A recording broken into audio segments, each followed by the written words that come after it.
अभी जो चीज़ें आ रही हैं ये एक छोटा सा बिल्कुल ग्लिम्स है ये। इस वक्त दुनिया के सारे जो आर्टिस्ट हैं वो इस चीज़ के ऊपर कंसर्न हुए हैं कि फ्यूचर किसका है, आर्टिस्ट का है या एआई का है। जो बंदा आर्टिस्ट नहीं होगा उसको इस तरह से उंगली चलाना भी उसके लिए मुश्किल चीज़ है। जो उसका जो इनपुट का जो टाइम है वो जो है ना उसमें बहुत ज़्यादा ड्रास्टिक जो है कमी आ गई है उसके अंदर। जब चीज़ें एडवांस पे जाती हैं तो उसमें जो सबसे बड़ा जो ड्रास्टिक इफेक्ट जो पड़ता है ना वो किसके ऊपर पड़ता है? ड्रास्टिक इफेक्ट जो पड़ता है वो लेबर के ऊपर पड़ता है। हाँ भाई मुस्तासिम तुम्हारा क्या सवाल था? सर मेरा सवाल ये था कि आजकल जैसे एआई डेवलपमेंट हो रही है और उससे डेवलपमेंट हो के जैसे मैं कल रात एक वीडियो देख रहा था उसमें वो एक रफ स्केच बनाता है सिर्फ एक बिल्डिंग की माउस से पेन से भी रफ स्केच बनाता है और वो साइबर पॉइंट 2077 की एक बिल्डिंग बनाता है और वो पूरा इंटीरियर स्ट्रक्चर भी बन जाता है और बहुत लाइटिंग भी उसमें लग जाती है, हालांकि वो नहीं लगाता, शेडोज भी आ रहे होते हैं और वो स्ट्रीट लाइट भी लगी हुई होती है। और फिर मैंने एक और वीडियो देखी है डेवलपमेंट की, उसमें वो एक मूवी सीन होता है जॉन विक का, तो चल के जा रहा होता है और वो शूट वगैरह करता है तो वो भी 3D में उसको स्कैन करता है सिर्फ फ्रेम बाय फ्रेम, तकरीबन 15 मिनट की क्लिप होती है, तो स्कैन करता है और फिर उसके बाद वो जितने भी कैरेक्टर होते हैं वो 3D में मॉडल हो जाते हैं, बस फिर उस कैरेक्टर को डिज़ाइन करना होता है।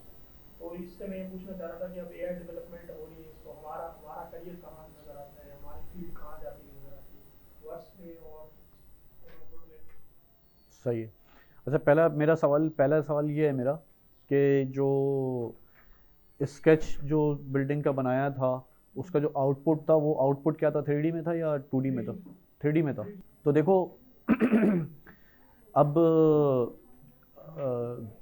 अगर हम आर्टिफिशियल इंटेलिजेंस की बात करें तो ये जो चीज़ें ना ये यानी हमें अभी सिर्फ और सिर्फ एक तरह से एक हल्का सा ग्लिम्स आ रहा है ये, मतलब हमारे लिए देखा जाए तो वैसे तो बहुत बड़ी चीज़ है, लेकिन ये हमें अभी जो चीज़ें आ रही हैं ये एक छोटा सा बिल्कुल ग्लिम्स है ये, यानी एक मामूली सा ग्लिम्स है कि what could be possible in future. यानी आप ये देखें कि वो सिर्फ सिर्फ एक टेक्स्ट प्रॉम्प्ट से पूरी की पूरी रियलिस्टिक मतलब आप उसको रिजल्ट की जो कैटेगरी है, जो आप आउटपुट चाह रहे हैं उसकी जो कैटेगरी है वो आप उसको बता दें कि रियलिस्टिक चाहिए, किस स्टाइल का चाहिए, किस जॉनरा में चाहिए, वो उस जॉनरा में आपको बिल्कुल एग्जैक्ट वो चीज़ निकाल कर देता है। ठीक है, सही है। अभी कुछ हद तक जो उसका जो रिज़ल्ट हैं वो इतने ज़्यादा लाइक बहुत ज़्यादा फाइन नहीं है, कुछ उसमें मसले मसाइल हैं। लाइक मिसाल के तौर पे फिंगर्स, जो हैंड्स हैं और फिंगर्स हैं वो अभी तक इतने ज़्यादा रिफाइन फॉर्म में नहीं आए, उनको जो है वो गलत तरीके से वो कर रहा है, लेकिन ये easily it could be solve in like बहुत ही कम टाइम के अंदर ये चीज़ सॉल्व हो जाएगी। लेकिन आप ये देखें कि रिजल्ट किस तरह का निकाल के दे रहा है और विद इन सेकेंड्स, ठीक है, 2 और 3 सेकेंड्स। अब ये यानी कि हमारी एनिमेशन की जो दुनिया है या जो हमारी आर्ट्स की जो दुनिया है इसका इसके ऊपर क्या इम्पैक्ट आएगा? ठीक है, इस वक्त ये दुनिया में बहुत बड़ी डिबेट चल रही है इस चीज़ के ऊपर।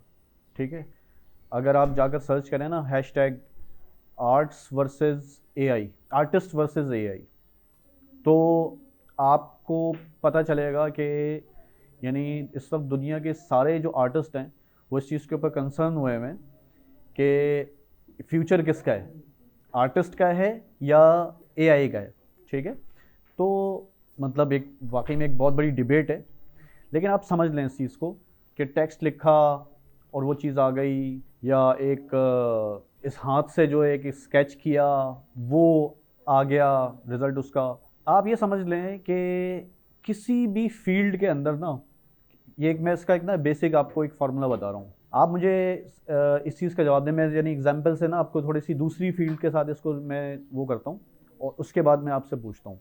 ठीक है, इस वक्त यानी आज से 50 साल पहले जो एक कारपेंटर था वो कैसे काम करता था, उसके जो टूल्स थे वो कैसे थे, वो यानी अपनी चीज़ों को रिफाइन फॉर्म में कितनी मुश्किल से, कितने टाइम में, कितनी मेहनत के बाद उसको अपनी फाइनल फॉर्म में लेकर आता था। और क्या आज भी वो वही टूल यूज़ कर रहा है? नहीं। आज जो उसके पास टूल्स हैं दे आर मच एडवांस, बहुत एडवांस्ड है। और उससे क्या हुआ है कि उसका जो टाइम है, जो उसका जो इनपुट का जो टाइम है, वो जो है ना उसमें बहुत ज़्यादा ड्रास्टिक जो है कमी आ गई है उसके अंदर। सही है।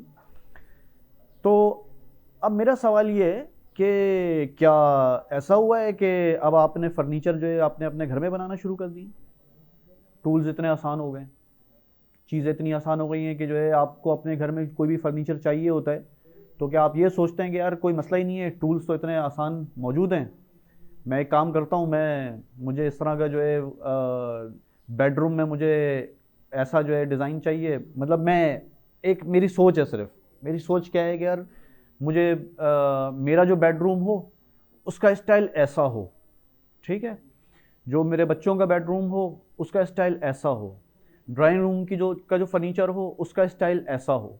सही है।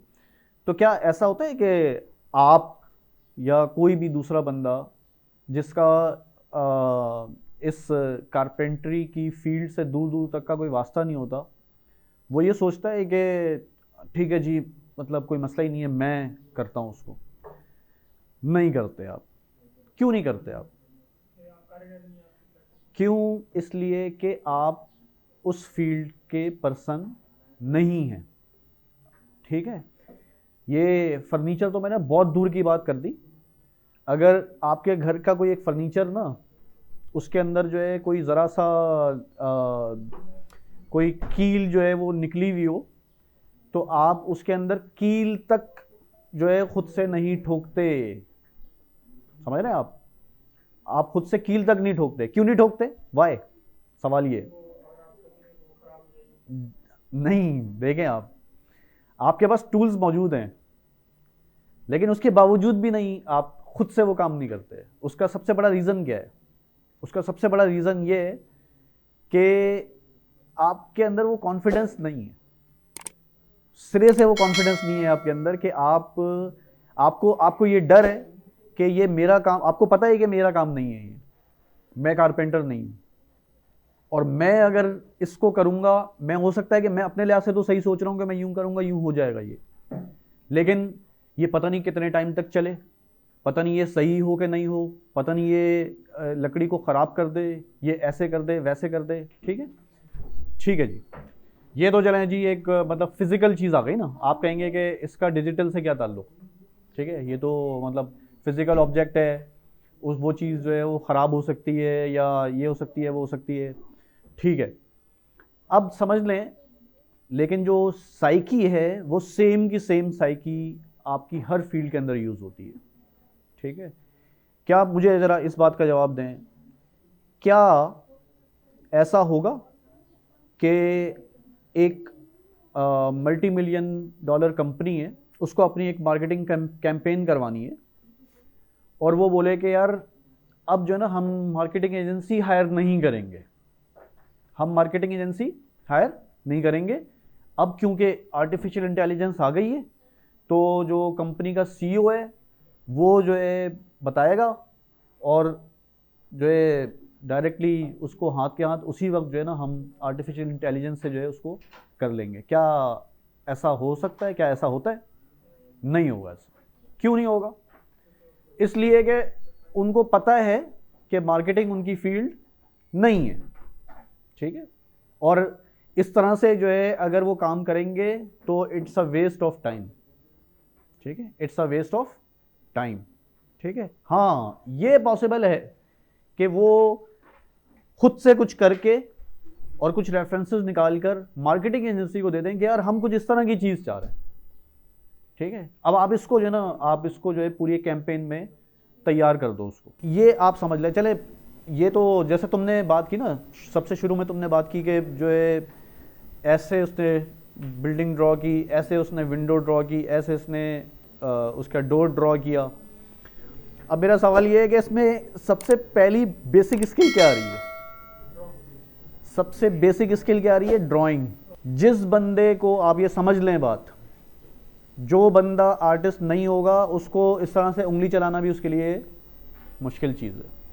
उसके अंदर वो कॉन्फिडेंस नहीं होगा कि वो इस तरह से उंगली चलाकर जो है उसको बताए आर्टिफिशियल इंटेलिजेंस को कि मुझे ऐसी चीज़ चाहिए। ये काम जिसने किया होगा वो भी एक आर्टिस्ट होगा, ये मैं यकीन के साथ कह सकता हूँ। तो अब सवाल ये है कि जब 1900 जो ये ड्राइंग की जो स्किल है, ये इतनी पुरानी स्किल है, वो आज तक ऑब्सलीट नहीं हुई। आर्ट की एक बेसिक फॉर्म है ना ड्राइंग, कितनी शुरू से चल रही है, ठीक है। आप जो कार्टून एनिमेशंस देखते हैं आप, ये टेक्नोलॉजी कितनी पुरानी है। इसके जो आर्टिस्ट हैं वो वो जो आपके जो टॉम एंड जेरी के जो एनिमेटर्स हैं वो अब ज़िंदगी के आखिरी टाइम में चल रहे हैं, लेकिन क्या उनकी वैल्यू कम हो पाई किसी तरीके से? नहीं, वो लीजेंड्स में आ गए, लेकिन उनकी वैल्यू किसी तरह से कम नहीं हुई है। रीज़न ये है कि आप किसी भी फील्ड के अंदर टाइम स्पेंड करते हैं ना, तो आप वो फील्ड जितनी ग्रो होती है आप उतना ग्रो करते हैं, जितना वो फील्ड एडवांस होती है आप उतने एडवांस होते जाते हैं। आपकी वैल्यू कहीं पे भी कम नहीं होती अनलेस अनटिल ये कि आप अपना ट्रैक चेंज करें, ठीक है, उस फील्ड से आप पीछे हटें, दूसरी चीज़ों में जो है आप डी ट्रैक हो जाएं, दैट्स अनदर थिंग। लेकिन अगर आप किसी एक फील्ड में रहते हैं, उस फील्ड के अंदर अगर आप टाइम गुजारते हैं, तो ऐसा क्या मुझे बताएं कि आज के मतलब हम किसी भी फील्ड की मिसाल ले लें, चलें हम ऐसी फील्ड की मिसाल लेते हैं कि जो पहले मैनुअल हुआ करती थी अब वो फुली कम्प्लीटली डिजिटल हो गई है। पहले वो मैनुअल होती थी, अब कम्प्लीटली डिजिटल हो गई है, सही है। मिसाल के तौर पर लेट्स से अकाउंट्स की बात करते हैं। क्या अकाउंट्स के जो लोग हैं, जो एक आज से जिसका 20 साल का पुराना जो है वो उसका काम है, ठीक है, उसने 20 साल पहले से जो है फील्ड के अंदर वो मौजूद है, जिस वक्त सारा का सारा काम मैनुअली रजिस्टर्स के ऊपर हुआ करता था, लेजर्स होते थे और जो है वो पूरा का पूरा वो करते थे, क्या उनकी वैल्यू ख़त्म हो गई है? नहीं, उन्होंने सिर्फ उन्होंने जो लोग इस फील्ड के अंदर कामयाब हैं उनके साथ उन्होंने सिर्फ ये किया कि वो जो डिजिटल टूल्स आए उन्होंने उसको सीखा, उसके अंदर वो जो बेसिक स्किल्स हैं उसकी वो उन्होंने हासिल की, और ग्रेजुअली करते करते करते जो लेटेस्ट टूल्स हैं उसको वो यूज़ कर रहे हैं। उसका फ़ायदा क्या हुआ? उसका फ़ायदा ये हुआ कि पहले जो वो पूरा का पूरा जो लेजर्स बैठकर जो वो मैनुअली कर रहे होते थे, जो सुबह से शाम लग जाती थी, रातें लग जाती थी, और एक छोटी सी चीज़ उसमें इतना टाइम लग जाता था, अब वो काम कैसे हो रहा है? सेकंडों में हो रहा है, ठीक है। अब एक दूसरी चीज़ समझ लें आप, कभी भी कोई भी फील्ड जो है ना जो इस तरह की होती है, उसमें ये जो जब चीज़ें एडवांस पे जाती हैं तो उसमें जो सबसे बड़ा जो ड्रास्टिक इफेक्ट जो पड़ता है ना वो किसके ऊपर पड़ता है? ड्रास्टिक इफेक्ट जो पड़ता है वो लेबर के ऊपर पड़ता है। क्यों? इसलिए कि वो काम जो कि यानी इंटेलेक्चुअली इतना ज़्यादा मुश्किल काम नहीं है, उस पर सिर्फ मेहनत ज़्यादा लग रही है, उस पर सिर्फ टाइम ज़्यादा लग रहा है, और जिसको ये मेहनत ये रिज़ल्ट चाहिए उसको कम टाइम में ज़्यादा रिज़ल्ट चाहिए। ये जो चीज़ है ये इफ़ेक्ट जो डालती है वो सबसे ज़्यादा जो है ये जो लेबर क्लास है, जो लोअर क्लास है, वो लोग जो कि किसी भी फील्ड का लेबर वर्क करते हैं उनके ऊपर सबसे ज़्यादा फ़र्क पड़ेगा, ठीक है। जैसे मिसाल के तौर पर अगर आप कोई कहते हैं कि अगर हम एनिमेशन या ग्राफिक्स की बात करें, तो जो लोग फोटोशॉप पे बिल्कुल बेसिक लेवल का जो काम करते थे, मिसाल के तौर पे बैकग्राउंड चेंज कर दूंगा, ये कर दूंगा, वो कर दूंगा, तो अब उनका जो काम है, उनकी जो सर्विसेज हैं वो क्या हो जाएंगी? ऑब्सोलीट हो जाएंगी, क्योंकि वो अब ये कोई बड़ा काम नहीं है। जिस तरह से अगर हम अकाउंट्स की बात करेंगे, जो बंदा पहले उसकी ये स्किल थी कि वो भाई एक दिन के अंदर पूरा का पूरा जो है घंटों के अंदर मैं ये लेजर पूरा जो है वो बैलेंस कर दूंगा अकाउंट का, ठीक है, अब वो जो स्किल है उसकी वो उस तरह से उसको नहीं लिया जाएगा। अब सिर्फ उसकी जो नॉलेज सेट है वो अगर उसने जो लेटेस्ट टूल्स हैं उनके साथ अगर उसने उसको अपने आप को एडवांस कर लिया, वो टूल सीख लिए साथ में, तो उसकी जो वो नॉलेज है ना, जो प्रीवियस नॉलेज है, वो उसको हेल्प आउट करेगी उस टूल को यूज़ करने में। ये हर फील्ड के अंदर ये चीज़ इंप्लीमेंट होगी, हर फील्ड के अंदर, ठीक है, हाँ ठीक है, सही है। हमारी डिजिटल के लिहाज से, एनिमेशन ग्राफिक्स के लिहाज से इसके अंदर बड़ा एक यानी कि चेंज आ रहा है, ठीक है। लेकिन आप याद रखें कि आप अगर फील्ड के अंदर रहते हैं, मुझे इस फील्ड के अंदर तकरीबन 20 साल हो गए। 20 साल पहले जो हम टूल्स यूज़ करते थे उसमें हमें जितना टाइम लगता था, आज उस चीज़ को करने में बहुत कम टाइम लगता है, क्योंकि कुछ चीज़ें ऐसी होती थी जो उसको हम मल्टीपल प्रोसेस से जाकर कंप्लीट करते थे, उस पर बहुत ज़्यादा टाइम लगता था, तब जाके वो चीज़ होती थी, और तब भी उसका रिजल्ट इतना ज़्यादा हमें कंट्रोल में नहीं मिलता था, हमें इतना ज़्यादा उसका कंट्रोल नहीं मिलता था। लेकिन आज उस चीज़ के ऐसे टूल्स आ गए कि सेकंड्स के अंदर वो चीज़ जो है कंप्लीट हो जाती है, और उसके हमें जो कंट्रोल्स हैं वो भी हमें ज़्यादा मिल जाते हैं।